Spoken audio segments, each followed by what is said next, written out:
There are certain games you get on a whim because you heard they were decent and decide to pick them up for $3. Sometimes they are gems, and sometimes you get why they were $3 in the first place. Evoland is a $3 turd of a game. Not only is it one of the worst RPGs I have ever played, it's so scummy in its design that if it didn't call itself a parody, I think other companies would be on its butt like a dirty diaper. There's not much to the game's developer or development. It was developed and published by Shiro Games and released on April 4th, 2014 for PC through Steam. Shiro Games might as well be in the infant stage of a development team's lifetime. According to Wikipedia, Shiro Games is a development team based out of Bordeaux, France, founded in 2012. So far, this is their only game they've released and only have a sequel in the works called Evoland 2. Seriously, that's about all I got on them. The plot, just like everything else in the game, is an RPG trope. You play as a nameless hero trying to save the world from an evil force who is trying to rule the world or something. The game tries and fails hard to make you laugh or care about the storyline at all, so that's why I can't really remember the plot to save my life. I'm not going to complain about the graphics because of what it's trying to do. As you go from 8-bit graphics to 3D modeling throughout the game. For an indie game, it accomplishes this fairly well. It's not going to set the world on fire, but it works. The art is fairly well done, with monsters and enemies feeling like a typical Legend of Zelda, Diablo, or Final Fantasy game. The audio again accomplishes its goal fairly well. The music feels like a Legend of Zelda or Final Fantasy game, but more along the lines of a game like Illusion of Gaia. My biggest issue is that it does nothing to separate itself from those games. Will it have been too hard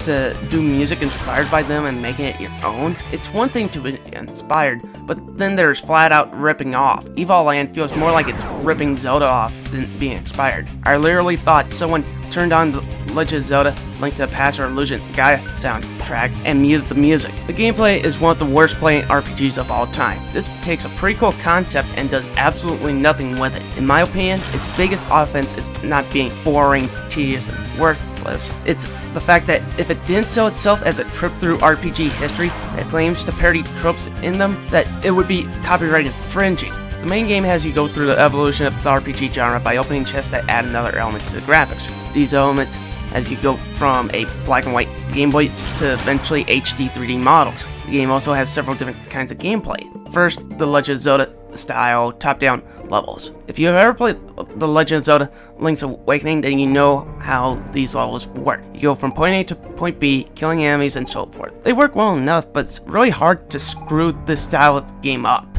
The next is the JRPG fights. You have a party that can use items, spells, and attacks. These spells are awful and are a slap in the face to anybody who has ever played a game like this. The combat system isn't just baby's first RPG, it's along the lines of being designed for a mentally disabled person. First problem is that there is no MP or spell counter system at all. This allows you to cast heal as much as you like at no cost. This makes every random encounter meaningless, and all of them can be won in the same way. You have your attackers attack with whatever move they have that does the most damage, and just heal every turn till the enemy dies.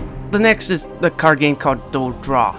I hate Double Draw because of how scummy this card game feels. This game is literally a stripped down version of Triple Triad from Final Fantasy VIII. Every gameplay mechanic of Triple Triad is copied in this game. There are a few differences. These include the fact that Triple Triad rewarded players for beating other players 20 to 30 times to get new cards and had variety through rules that add depth to the gameplay. Other elements that Double Draw does differently is that it randomly puts 5 cards you have found in the game, doesn't give or take away cards for winning or losing. You get a draw, you automatically lose, and every opponent has 4 or 5 different difficulty levels to face them at. This in turn makes me want to play Triple Triad for 30 hours straight before I ever touch this again. The last gameplay element I found was a Diablo style button masher. This is done fairly effectively and it controls like any other Diablo style RPG. The problem is that due to how much the game babies you, it's flat out mindless and boring. With all that aside, this is where the game ultimately fails at being a parody, and it's a game that uses the term as a crutch. Beginning to end, this game is 100% uninteresting. A parody or a satire can't just throw tropes or references at you and expect it to be funny or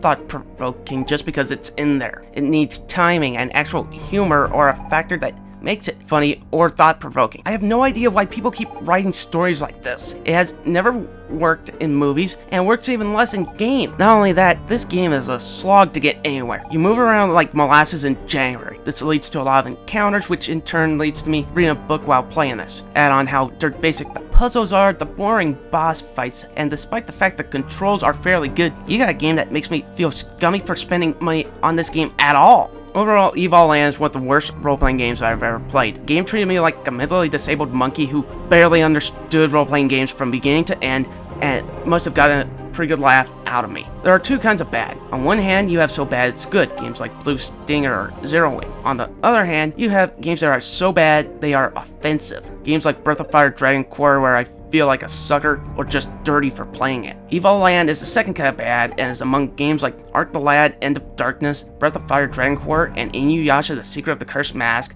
as some of the worst I have ever played. I have no problem with parody games or simplistic RPGs. If you want to make something like this, just follow two rules. The first is that if you aren't funny, don't force it. You'll look stupid and awkward in the process. Next, if you make a game that feels like an introduction to the genre, don't treat me like I'm an idiot. Even casual gamers don't want to have their intelligence insulted. Just give me enough depth that the casual gamer doesn't feel overwhelmed, like how a friend would show someone how to play Final Fantasy in 1987. If you want a funny parody of gaming culture, go play DLC Quest. It's a much funnier and better playing game. The $11 that they are asking while it isn't on sale is an insult. It's barely worth being on my hard drive, let alone $11. I give it a 2.5 out of 10. This is wasted potential in every sense of the word.